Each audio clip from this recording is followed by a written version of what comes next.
Hello and welcome once again to Success Magnet Network. We're so thrilled to be able to introduce Lisa Dunn, one of our coaching experts. In fact, she is a trusted real estate industry expert, and she really focuses on leadership, volunteerism, business development. I mean, wow, are so many things this gal does, and I'm thrilled to be able to introduce her to you.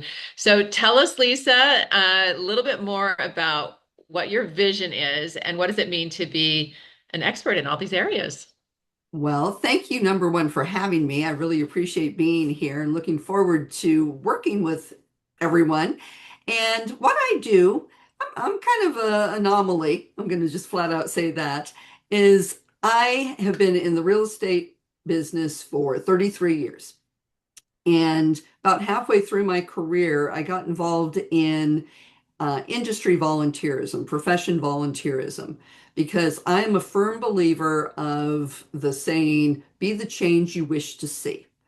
And I would be in meetings and stuff, and we would hear a problem come up, and people say, well, somebody's doing something about this. And it's like, how do we know? How do we know somebody's doing something about this? If somebody was doing about this, why do we have this problem? So I took it upon myself to say, we have a problem. How are we going to fix this problem? And we talked about it in the group. I had a little bit more passion for the problem than the rest of the people that were there talking about it, but people caught on to my passion. Not everybody, but some people. And we formed a core group to fix an issue in our industry that it was affecting people's abilities to buy homes. And we researched and researched. Strangely enough, we found out we were the only people that were doing anything regarding this problem. And within 2 years, we had put together an educational program that was adopted not only by my local association, which has a membership of approximately 13,000 members, but also by the state, another 220,000 member organization. And eventually it was picked up on our national association and was presented at one of their meetings. And that got picked up by a reporter that was there. And the project ended up getting nationwide coverage in various newspapers and news sources for the work that we had done. And that was just one person saying, we need to do something about this. And Right. So and that we tells passed a me law that, in the state of California. Forgot about that, fixing this problem. So that's the kind of stuff I do. wow, that is huge. I mean, it sounds like you're a transformational leader. You see a problem, you want to create a solution, and you pull the people in to be able to assist you to do that. And look at it's gone from your community to your city to your state to the country, the entire country. So that's a great example. Thank you for that. So that was in the real estate industry. That was in the real Uh, estate industry. Mhm. mhm. And then you mentioned also in our pre-interview as something about some volunteerism that you do. And as you're chatting to us about this, I love the heartwarming stories. And also, how does this kind of figure to our general membership? Because everybody here on Success Magnet, of course, is wanting to increase their success in their life in all areas, health, education, relationships, the opportunities. Like you're so great at helping people with business, and then spirituality as well. So please share with us your take on that. Well, my take would be that this is not real estate specific. This can be used, leadership skills can be used anywhere from just organizing your kid's sports team, being the best team mom there is, to looking at a corporate situation saying, we have an issue. What can we do? How do we fix this? And how to go places, kind of a little Star Trekky, go places nobody's been before, see that problem. And the biggest mistake, I'll say it again, is people assume somebody's doing something about it. When you see an issue, you can pinpoint yourself, educate yourself, have that passion saying, we're going to do something about this, others will come along and see that passion, feel that passion, want to be part of it. And then you can go out, regardless what industry it is, whether it's business or your community or sports or church or whatever, just being a good leader and doing it for the right reason, not doing it for yourself, but for the greater good. And to me, that's the most important thing is be that change. Be the change that's going to make things positive for people and know that you can do it. Mhm. So, as far as you helping other people in this community, you've agreed, to allow people to reach out to you so that you could do a 15, 20-minute consultation with them, Mhm. which would probably focus on, maybe them starting a new business or, if problems within their business. Uh, I feel like, I want to thank you, first of all, for that, because I know that you mentioned you felt a lot of success in your life, and you are at a part in your life right now that you want to be able to help others people. So tell us about how you do that and how you visualize doing that in the future. Well, I'm at that point. Like I said, I've been in my career for 33 years, and it was not my first career. So I've been around the block a little bit. And, I've been a change maker, I guess would be the best way to say what I do. I lead from a point that is not about me being a leader, because we hear so much of that nowadays. You too can read this book and become a leader. It's not that easy. If it was that easy, we'd have way more chiefs and no Indians. You have to learn how to be a good Indian as well as a good chief, and to do it for the right reasons. And I've had a lot of success with a lot of projects that I've worked on over the years. So I'm still working on numerous projects right now at different levels. And I think, oh, so sorry. Duty calls sometimes. And okay, where was I? Besides helping my clients, I have a lot of projects that I'm working on within my own company, within getting more business for myself and my agents. But I'm also looking at helping people get into the business and doing volunteer mentorship for people that I have met while lecturing in classrooms about my experience in real estate. And I have a group that I'm working with right now that they're all working on getting their license. And it's like, come on, I'll help you. And I do that just because I know I'm paying it back. I don't want to say paying it forward, I'm paying it back because I had a lot of good mentors over the years. And it's that I'm at that point in my life now where it's like I need to give back and also learn how to gracefully exit. Well, exactly. And, real estate has a lot of moving parts as someone is just getting into the industry and everything that they have to juggle. Like not only their knowledge about real estate, but their knowledge about business and marketing and so many. And I can just imagine how it can be almost overwhelming. And I know that most industries have a lot of moving parts, but you've been able to crack the code on that.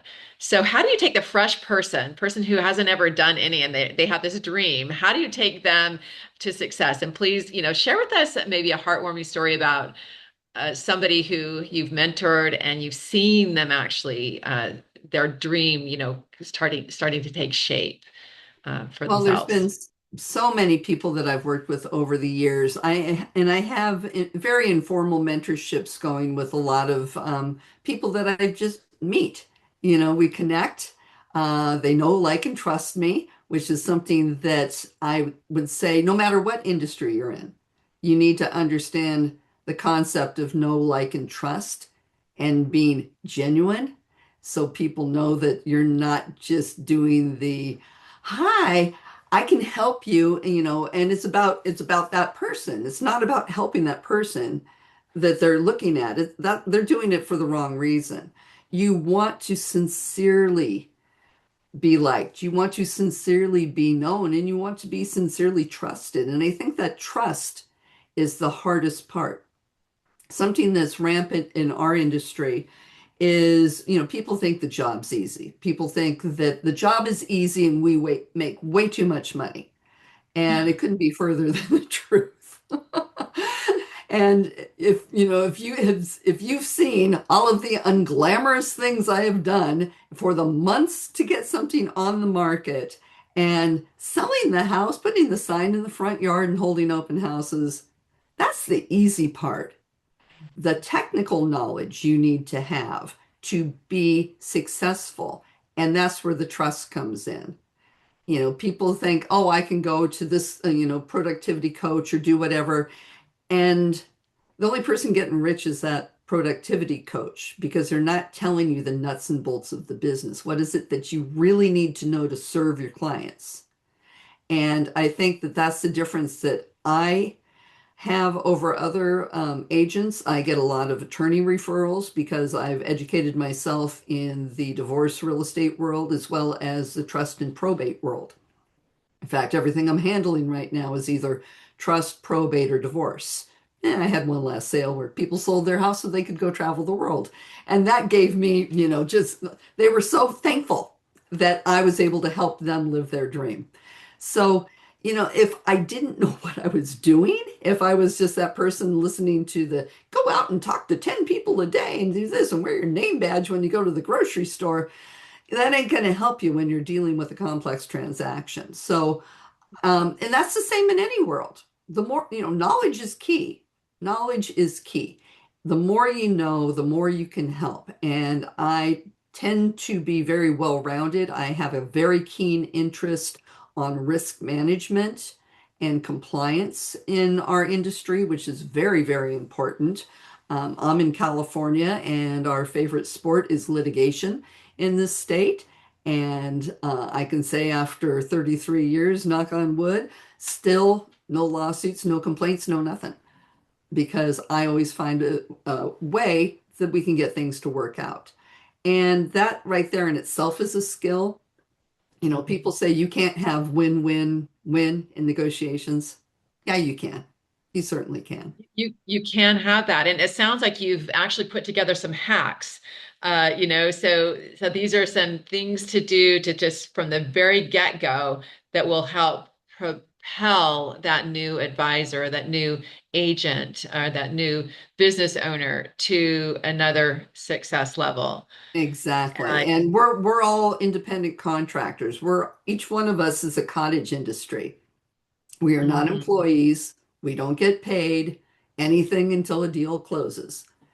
And we have to know how to market. We have to know accounting and finance. We have to, know that we have to pay our taxes. That's a very, very common problem for people that are starting out as an independent contractor in any business or as a new entrepreneur, having that financial wherewithal, because when times are tough, and in this business we have, floods of business and we also have deserts of business. And how do you get yourself through these periods and be sure that you keep the tax person at bay? So there's lots that we have to do. Marketing, insurance, legal, you name it, we've got it going on in this business. And the knowing what you need to do, knowing how to help others do what they need to do, and still be able to make that change. That's what it's all about.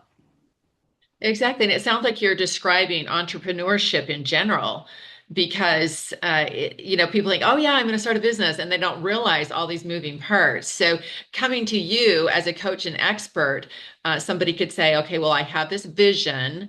What, Lisa, do you think I should do first? Is it, what part of this, huge maze that I have to go through? What part of it? Where do I start? And so that's what I really feel like your value is of, 33 years of business. And then this is, yeah, no, your second career. And then you've actually done so much to help not only people in their careers, but also in the world in general, volunteerism. Can you share a little bit about that? Because I think that's very key. That actually is really what brings me the greatest joy. That really brings me the greatest joy is the work that can be done from a volunteer basis. And this is really where you can set yourself free to go try those ideas to say, how can I make things better? You know, in a work context, that's not always an easy thing to do, especially if you're in a corporate situation. You know, you have to follow the rules of the company and do this. But, you know, sometimes when you're volunteering, you can say, hey, I got an idea. I got an idea. I can help you do something with that idea. And how do Whether you rally the troops? I know that you've created a huge network of community over the years, Facebook community or what have you. How do you rally those troops and get them excited about your project? Well, you know, we talked about a video that is floating around out there on YouTube, and I had seen it at a conference, and it really stuck with me. And it's some concert, yeah, maybe in the 70s, and this guy's out there dancing, and he's dancing. Is he dancing well? No, he's not dancing well. But he's out here dancing, and he's having fun, and he's all by himself dancing.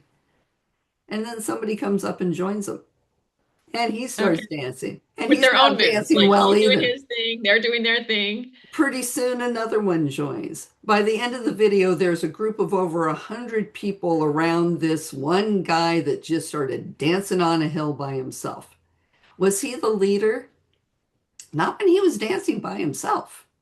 He became the leader when the first follower came. Mhm.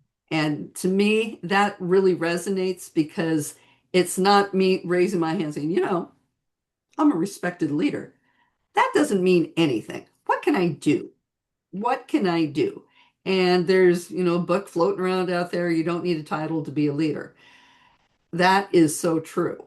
Great theory, but I can help you in practical application, how you can rally the troops and be that change you wish to see.